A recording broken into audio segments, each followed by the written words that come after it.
Pioneer Bengal, বাণিজ্যে বসতে বাঙালি। দিশা I হসপিটালের উদ্যোগে শারদ উৎসবকে মাথায় রেখে প্রতি বছরের মতো এবছরেও অষ্টম দিশা সম্মান 2025 অনুষ্ঠিত হয়ে গেল এক জমকালো অনুষ্ঠানের মধ্য দিয়ে। প্রতি বছরের মতো এবছরও দিশা আই হসপিটালের পক্ষ থেকে প্রতিবন্ধী 2 জন ব্যক্তি এবং একটি সংস্থাকে তাদের চ্যালেঞ্জিং কাজের জন্য সম্মান জানানো হয়। তাদের মধ্যে ছিলেন লেফটেন্যান্ট কর্নেল দ্বারকেশ। তিনি একজন সেনা কর্মকর্তা। কর্মরত অবস্থায় দৃষ্টি হারিয়েছিলেন ঠিকই, কিন্তু তাকে কেউ দমাতে পারেনি। আর ছিলেন মিস্টার পরিতোষ বিশ্বাস। তিনি একজন দৃষ্টিহীন হয়েও রেলের দৃষ্টি প্রতিদ্বন্দ্বী সহায়তা সত্ত্বেও শিয়ালদা স্টেশনের পথপ্রদর্শক হিসেবে প্রতিনিয়ত কাজ করে চলেছেন। লক্ষ লক্ষ মানুষকে তার সেবা দিয়ে তিনি অনুপ্রাণিত করেছেন।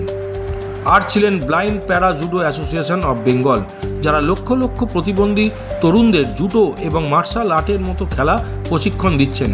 এই অনুষ্ঠানের প্রধান অতিথি হিসেবে উপস্থিত ছিলেন রেলের বিভাগীয় ব্যবস্থাপক এয়ার মার্শাল অজয় কুমার পান, বিশিষ্ট গায়ক শ্রী রূপঙ্কর বাগচি এবং দিশা হসপিটালের চেয়ারম্যান এবং ব্যবস্থাপক ডাক্তার দেবাশিস ভট্টাচার্য। অনুষ্ঠান শেষে ডাক্তার দেবাশিস ভট্টাচার্য আমাদের জানালেন তাদের এই অনুষ্ঠানের সাফল্যের কথা। এবার আমরা আমাদের ইন্ডিয়ান আর্মড ফোর্সেসের লেফটেন্যান্ট কর্নেল দ্বারকেশকে দিশা সম্মান দিতে পেরে অত্যন্ত আনন্দিত। কারণ আমাদের সামরিক বাহিনীর ওপর আমাদের প্রচুর গর্ব। আজকে টেররিজমের থেকে ওরা আমাদেরকে সুরক্ষিত রাখে, আমাদের বর্ডার সুরক্ষিত রাখে যাতে আমরা সুরক্ষিত থাকতে পারি।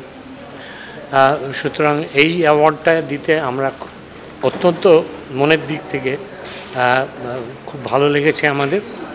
এবং আরেকটা অ্যাওয়ার্ড যেমন পরিতোষ বিশ্বাস, যিনি শিয়ালদা স্টেশনে সবাইকে গাইড করেন কন্ট্রোল রুম থেকে, যে কোন ট্রেন কোথার থেকে ছাড়বে, এবং শহরতলির সব মানুষ তার ভয়েসের সাথে পরিচিত, তাদেরকেও ওনাকেও আমরা এবার অ্যাওয়ার্ড দিলাম। প্লাস এবার যেটা আমরা প্যারা জুডো অ্যাসোসিয়েশন, বেঙ্গল প্যারা জুডো অ্যাসোসিয়েশন, তাদেরকেও সম্মানিত করলাম। কিন্তু এইসবের ওপরেও আমরা যেটা এই ধরুন প্যারা জুডোর সাথে আমরা কিন্তু এর পরেও যোগাযোগ রাখব, কারণ আমরা জানি যে ওদের কিন্তু এগিয়ে যাওয়ার পথে অনেক সময় আমাদের হ্যান্ড হোল্ডিংয়ের প্রয়োজন হবে। হয়তো মিস্টার বিশ্বাসের প্রয়োজন হবে না, কিংবা লেফটেন্যান্ট কর্নেল দ্বারকেশের প্রয়োজন হবে না, কিন্তু আমরা আগেও সেগুলি করেছি এবং এরপরেও সেগুলি করব। কতজনকে দিলেন আজকে? আজকে 3 জন, মানে একটা অ্যাসোসিয়েশন আর 2 জনকে। আর আপনাদের আগামী পরিকল্পনা সম্বন্ধে এই যে হসপিটালটা কবে হচ্ছে যদি একটু বলেন, কতদূর এটা করছেন? মাস 6 লাগবে আরও অন্তত। ওখানে বিশেষ বিশেষ কী ব্যবস্থা থাকবে? সব অঙ্কোলজি মানে ক্যান্সার, রেডিওথেরাপি, কেমোথেরাপি সব কিছু,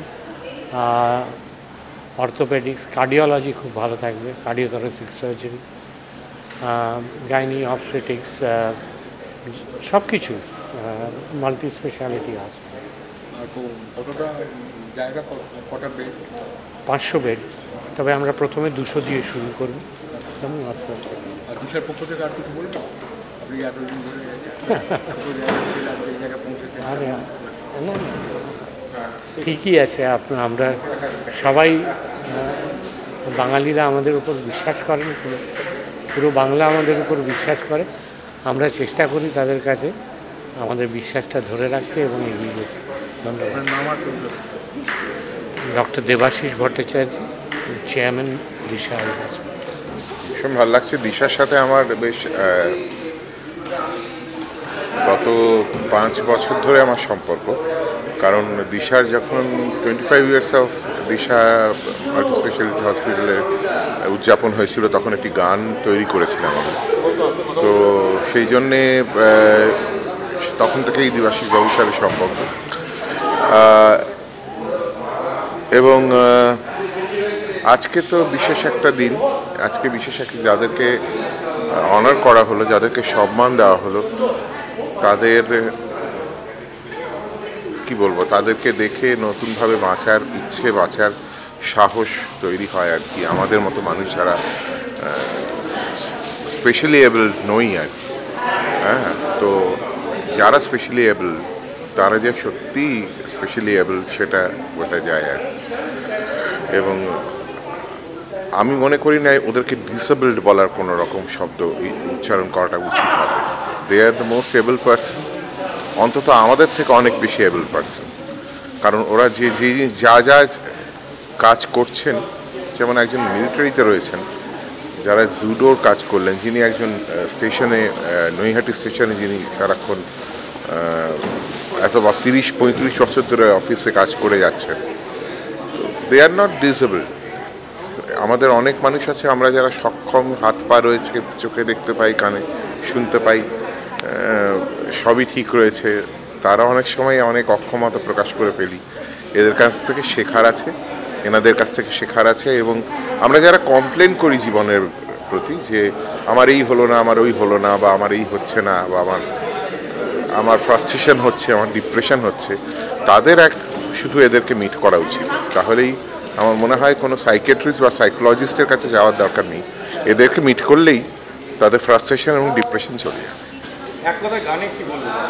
গানে তো কিছু বলা খুব মুশকিল, তবে একটাই বলি, আমার একটা গান আছে যেটা সব ক্ষেত্রেই প্রযোজ্য আর কি। আমার যে দুটি লাইন লিখেছিলাম সেটা সব ক্ষেত্রেই প্রযোজ্য। তোমার টানে সারা বেলার গানে, ভোরের অন্তমিল নিশীথ জানে, তোমার টানে সারা বেলার গানে।